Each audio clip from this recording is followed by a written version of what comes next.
FIR হয়নি, কি বলবেন? তাহলে দুপুরে বিকেলবেলায় যারা এসেছিলেন পরিবারকে নিয়ে, তারা এখানে কেন এসেছিলেন আইওয়াস আমরা বলতে পারবো না। আমরা পরিষ্কার জানতে চাই স্কুল কোনো স্টেপ নিয়েছে কিনা। আমরা পুলিশের ভূমিকাতে অবাক হচ্ছি। 5:30টায় একটি পক্সো ধারার আইনে একটি ক্রাইমের ঘটনা জানার পরেও পুলিশ যারা এখানে জানাতে এলো তাদেরকে উনি নাকি বলেছেন যে আমি বলেছি এফআইআর করতে। মানে এই ধরনের ক্রাইমকে আটকাতে পুলিশের যে স্বতঃস্ফূর্ততা থাকার দরকার, সেই স্বতঃস্ফূর্ততা পুলিশ দেখালো না। পুলিশের থানার বাইরে বাবা মাগুলো দাঁড়িয়েছিল, পুলিশের সিসি ক্যামেরাতে পুলিশের থানার লোকজন সেটা করলেন না।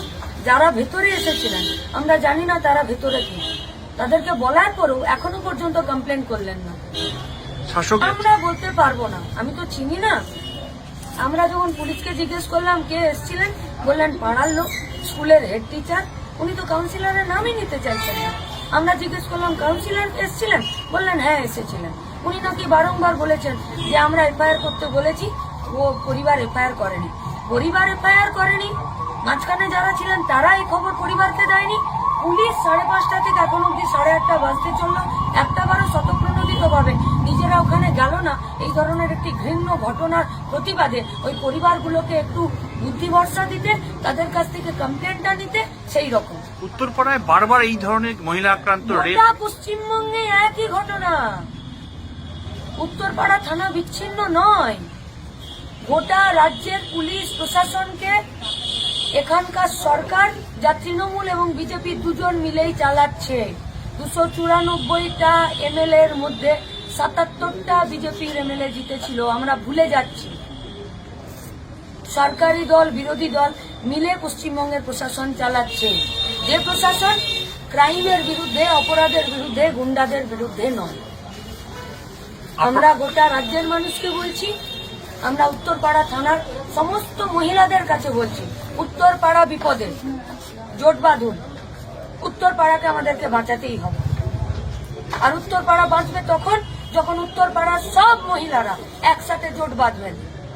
আমাদেরকে এই ঘটনায় প্রমাণ করতেই হবে, যত বড়ই প্রভাবশালী হোক, আমাদের বাচ্চাদের সাথে, আমাদের মেয়েদের সাথে যারা এই ধরনের ঘটনা ঘটছে তাদেরকে আইন অনুযায়ী সাজা পেতেই হবে। আমরা চাই না মানুষ অগণতান্ত্রিকভাবে নৈরাজ্যের পথে চলে যাক, আমরা একদম চাই না। তাই আমরা বারংবার পুলিশের কাছে আসছি। ওই দেবশ্রী দুবে ওখানে দাঁড়িয়ে আছেন, ওনারও মাথা ফাটিয়ে দিয়েছেন। ওনারও এফআইআর নেবার জন্য আমাদেরকে পুলিশকে এখানে এসে হুজ্জুতি করে থানায় পাঠাতে হয়েছিল।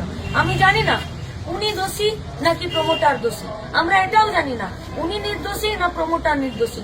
আমরা শুধু এটুকু জানি, যখন একজন মহিলার উপরে আক্রমণ হয় পুলিশকে তখন একটু বাড়তি উদ্যোগ নিতে হয়।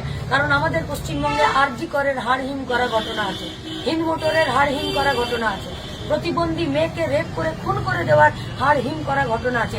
এইভাবে চলতে পারে না। উত্তরপাড়ার মায়েদের কাছে আমাদের আবেদন, আসুন জোট বাঁধুন এবং পুলিশকে, প্রশাসনকে আপনারা বাধ্য করুন এই ধরনের ক্রাইমের বিরুদ্ধে, এই ধরনের অপরাধের বিরুদ্ধে, এই ধরনের গুন্ডারাজের বিরুদ্ধে আপনারা রুখে দাঁড়ান। আমরা সবাই মিলে একসাথে উত্তরপাড়াকে বাঁচাবো। উত্তরপাড়া পশ্চিমবঙ্গকে রাস্তা দেখাবে যে মায়েরা জোট বাঁধলে পশ্চিমবঙ্গের মেয়েরাই, বাংলার নিজের মেয়েরাই বাংলার নিজের মেয়েদেরকে বাঁচাতে পারে, অন্য কেউ বাঁচাতে পারে না। আজ বাংলার নিজের মায়েদের, বাংলার নিজের মেয়েদের নিজেদের কোমর বাঁধার সময় এসেছে। আমরা উত্তরপাড়ার মায়েদের কাছে, মেয়েদের কাছে আবেদন করছি,